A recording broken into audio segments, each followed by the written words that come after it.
नमस्कार। जैसे कि स्वीट होम अनाथ आश्रम नजफगढ़ नई दिल्ली में, जहाँ पे 18 साल से भी ऊपर की लड़कियों के लिए रहने की व्यवस्था, खान पान, कपड़े, हर तरह की पूर्णतः व्यवस्था के साथ साथ कैरियर बनाने की बहुत सारी अपॉर्चुनिटीज़ हैं। आज हम यहाँ पे एक लड़की से बातचीत करेंगे, उनके एक्सपीरियंस को जानेंगे। आपका क्या नाम है? मेरा नाम काजल है। जैसे कि मैं बचपन से ही अनाथ हूँ, तो मैं हमेशा अनाथ आश्रम में ही पली बड़ी हूँ। मैं पहले 6 साल से लेके 14 साल तक निर्मल छाया में रही। फिर हमारा एक CWC होता था, जहाँ पर वहाँ के मेंबर्स ने मीटिंग ली और उन्होंने तय किया कि मुझे ऑक्जिलियम स्नाल्य नाम का एक आश्रम था, वहाँ पर भेज देंगे। तो फिर मैं 14 साल से लेकर 18 साल तक ऑक्जिलियम स्नाल्य में रही। तब तक मुझे किसी चीज़ की कोई टेंशन नहीं होती थी, ना मैं अपने भविष्य के बारे में कभी सोचती थी कि मुझे क्या करना है क्या नहीं करना। फिर एक दिन मेरे जीवन में ऐसा आया कि 18 साल के बाद मुझे CWC के लोगों ने बोला कि अब से तुम्हें अपना खुद सब कुछ देखना है, तुम्हें आत्मनिर्भर बनना है। तो मेरे जीवन में पहली बार सोचने की शक्ति आई। उसके बाद फिर धीरे धीरे मेरी चिंताएं बढ़ती गई। किसी के थ्रू मेरी जॉब लगी, वहाँ मैंने 1 साल काम किया। फिर उसके बाद हमारे देश में एक कोरोना नाम की महामारी आई, जिसके शुरू होने से मेरे जीवन में ऐसा टाइम आया कि हम 1 हफ्ते की सब्जी लेकर आते थे, पर वो सब्जी बहुत जल्दी ख़त्म हो जाती थी। तो कभी कभी हमने चाय पीकर भी पूरा दिन गुजारा है। ऐसे भी दिन आए मेरे जीवन में, तो मैं बहुत ज़्यादा परेशान हो गई थी। मुझे समझ नहीं आ रहा था मैं क्या करूं। कभी कभी मैं सोचती थी कि मैं आत्महत्या कर लूं।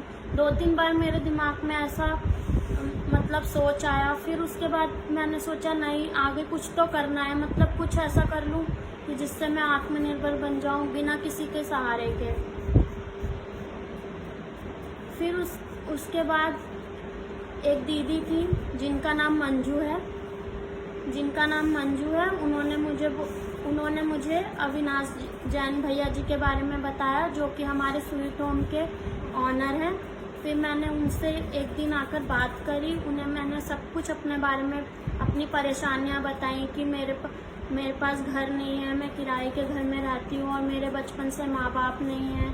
मुझे बहुत सारी चीज़ों की ज़रूरत है। मैं अपनी लाइफ में पढ़ना चाहती हूँ, अपना करियर अच्छा बनाना चाहती हूँ, पर मेरे पास ऐसा कोई स्कोप नहीं है। तो भैया ने मुझे बहुत सहानुभूति दी, मुझे उन्होंने सहारा दिया और उन्होंने मुझे कहा कि बेटा तुम्हारी मर्जी है, तुम जब भी यहाँ आना चाहो और जितने साल तक रहना चाहो यहाँ आराम से रह सकते हो, यहाँ तुम्हें किसी चीज़ की कोई रोक टोक नहीं है। तो मैंने भी, फिर मेरे अंदर एक जुनून आया। मैंने सोचा कि हाँ, शायद मुझे जीवन में एक और मौका मिल रहा है। फिर मैं स्वीट होम आई। उसके बाद यहाँ मुझे ज़्यादा दिन नहीं हुए हैं, मुझे ज़्यादा से ज़्यादा 1-2 महीने ही हुए हैं अभी, पर मैंने यहाँ रहकर अपने जीवन में इतना सीख लिया है कि कोई किसी का नहीं होता है, हमें आत्मनिर्भर खुद ही बनना पड़ता है, जो कि हमारे अविनाश भैया जी ने हमें अपनी बातों से, अपने अच्छे व्यवहार से हमें ये सीख दी है।